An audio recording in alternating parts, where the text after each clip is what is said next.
Story 1. Literal rude awakening. Almost every morning for about the first 2 weeks after my dad died, I woke up blissfully having forgotten. About 2 seconds into consciousness, the realization that he was dead hit me, and it was like finding out for the first time all over again. One of the most painful things in the world. Story 2. That some of the worst people in the world are some of the most powerful people in the world because of the way they are. Unfortunately, often people who are willing to do things most people are not to get ahead end up being the ones who accumulate a lot of power. Once you really internalize it, it is a terrible realization. Story 3. When things go wrong in your life, you will most likely be left to deal with it on your own, while everyone around you watches and focuses on your situation. When you succeed in life, no one will congratulate you. In fact, they will probably ignore you until they need something from you. Story 4. Constantly putting yourself down and moping all the time makes others not want to be around you, and having a negative mindset all the time makes you a less likable person. Story 5. Sometimes you get sent to the hospital by a good doctor because of one bad blood test result, and you end up admitted and on chemotherapy that day and learn that your plan to sleep it off would have ended up with you dead in 36 hours. Joke all you want, but every now and then, it's actually much, much worse than a cold. Story 6. Probably when I was fired from a job that I thought I had everyone convinced I was doing a great job, I knew I wasn't.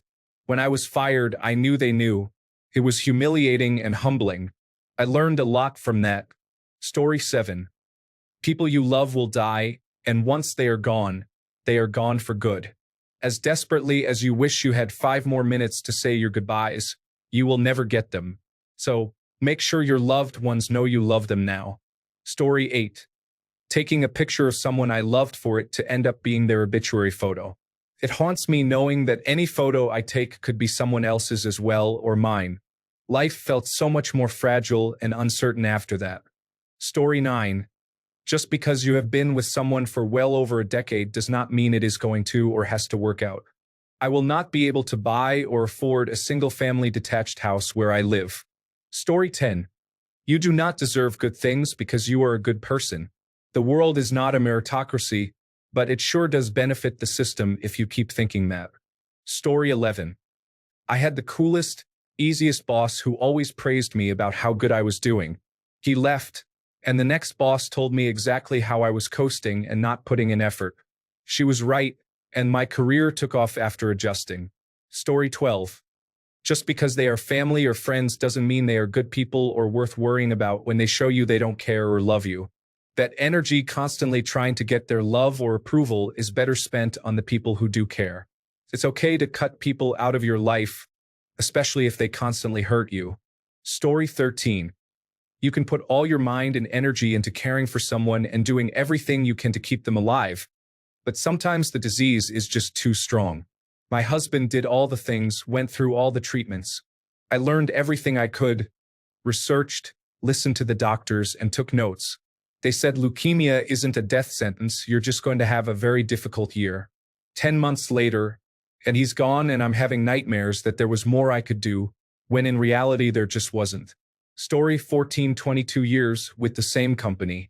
The owner decides to sell off your division to the competition so he can buy a dream home in Hawaii. No thank you, no pat on the back. Nothing. One day you worked for the guy, the next you are working for a giant corporation based in a foreign country. Story 15. I was a kid when my parents divorced.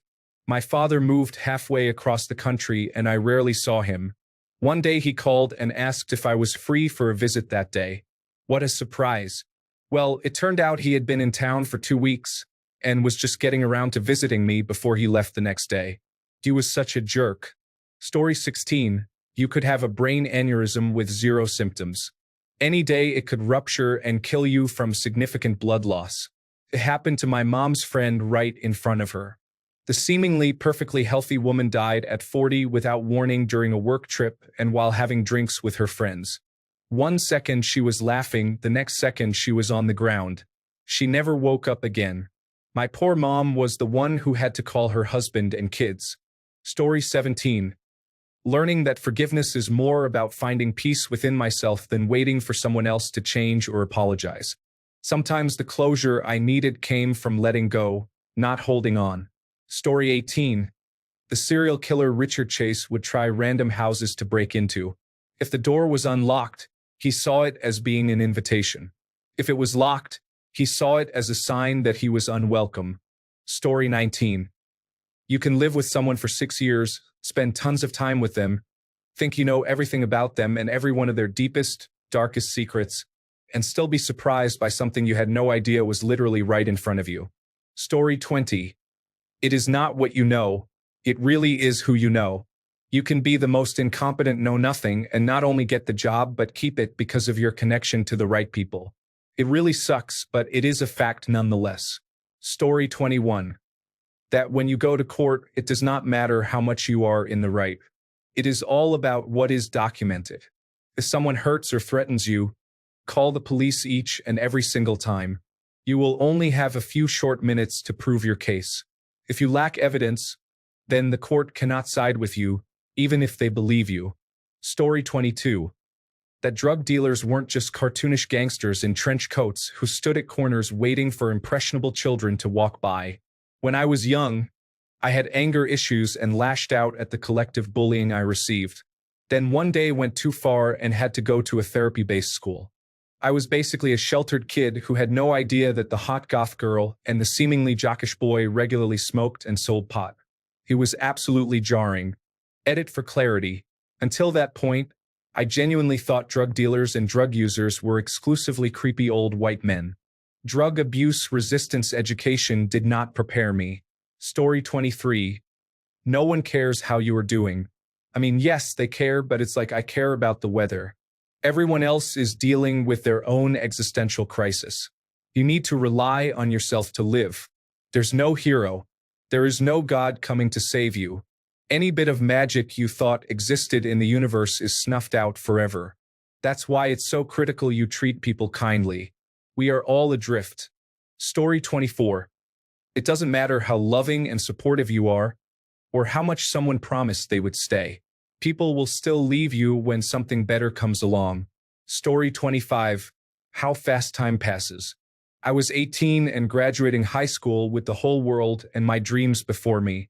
10 years passed in the blink of an eye, and it's terrifying to think 10 more will pass the same.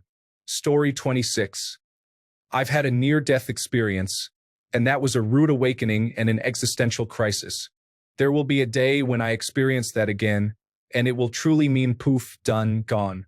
No days are promised to us. The next hour isn't even promised to us. Story 27. When I realized that two people very close to me had been backstabbing and bad-mouthing me to each other for years, it was such a painful and shocking awakening. Story 28. Get it in writing, even if it's on a post-it note with the date and per source name on it. Take a photo of all notes and save all emails and texts. It doesn't matter how simple it seems. A one-liner can save your job.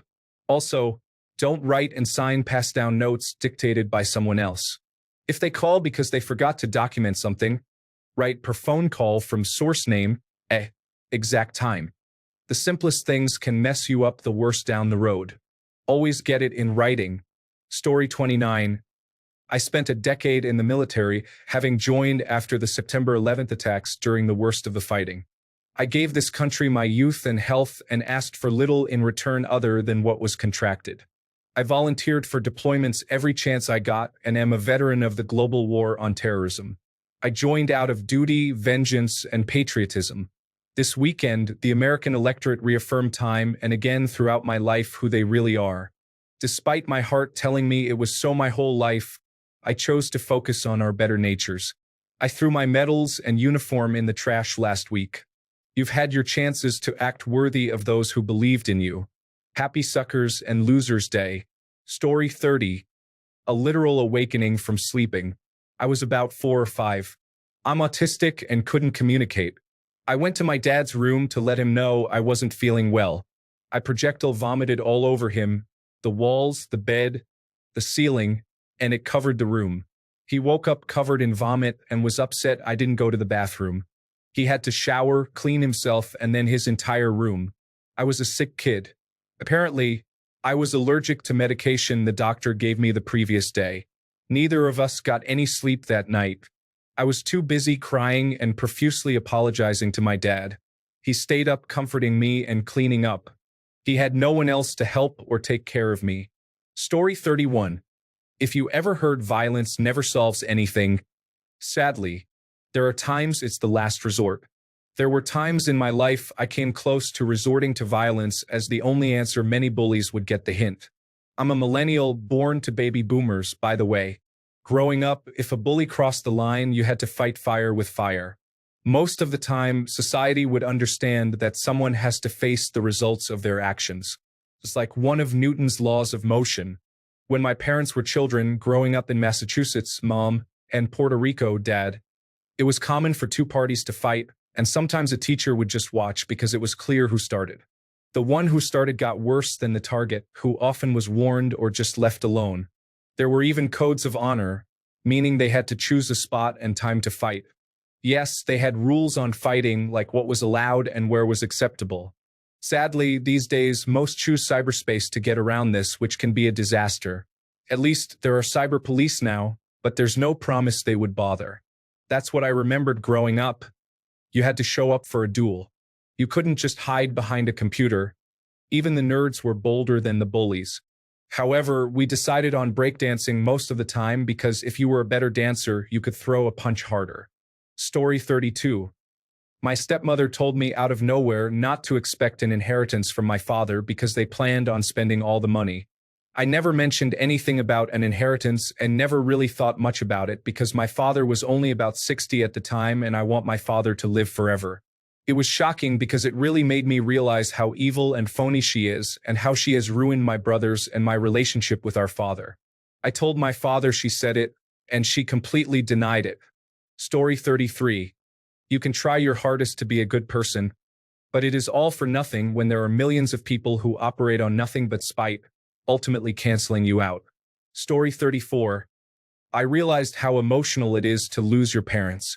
Nobody prepares for this horrific loss. Plus, the fact that we will all die and nobody lasts forever. It just hit me. Story 35. If it's time to leave, it's time to leave. Nothing can make you stay. All those fights, all those arguments, all those tears, they didn't want to get to the point of no return with you. 10 years is a good measure of the impact someone has in your life. We always used to say 20 years, but by year 5, you already know how the story goes. Being madly in love is different from feeling absolutely safe in your presence if you have to crash the night somewhere unannounced. People who have known you all your life don't recognize you when your opportunity for mention comes. But Megalectric sounds just like that. Story 36. Family can and will treat you like trash if there is money involved. I learned this the hard way, and I never want to rely on my family for money again. When I was at a low point in my life and needed their help, they acted as if I was scum on their shoes. Story 37. Girls cannot, in fact, do everything that boys can, at least not on a professional level. I'm a 5'3", 115-pound Korean girl. I wanted to be an auto mechanic. I went through technical school and heard all the empowering girl power lines from my hippie mom, my school that thought I was great advertising, and my classmates who, in retrospect, were all overly supportive. Once I tried to get an apprenticeship to become a line technician, no one would hire me. The last place I applied was very kind, and they gently explained that due to how mechanic work pays, it would be a very inefficient use of time and money to hire me. I cannot simply muscle a differential back into a car. I need to use jacks or help and ultimately will do the job slower. I can't pick up the mounted wheel and tire from a lifted Tundra. It's simply too big. That dealership did hire me, though, and I had a 10-year career there that led to me becoming a department manager eventually, so I'm immensely grateful to them. I worked on vintage Japanese cars and Japanese drifting and racing cars in my personal time and loved every minute of it until my back became so bad that I could no longer work on cars by age 30. Car work is not meant for my size, and I lifted things poorly and too heavy because I wanted to prove myself. On a more delicate note, another reason it's hard for girls to get hired in trades is because there is a healthy fear of everyone having to cater to them. The guys worry they cannot talk amongst themselves as they normally would without risking a harassment or hostile workplace claim.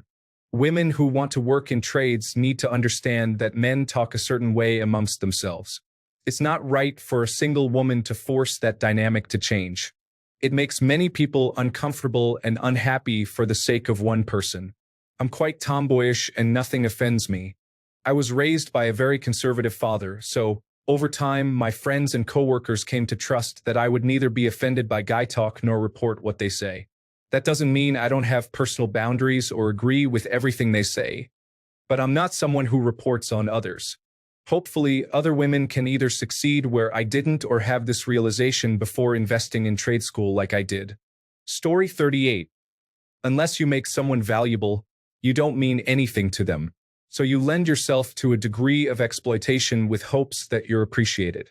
Ultimately, whoever is benefiting from your application in good faith without security will complete their transaction by removing you and replacing you with the next unwitting person who sees the position as an opportunity. Basically, the people who use you will seek a replacement for you before they acknowledge you for what you give them. Therefore, you should not give.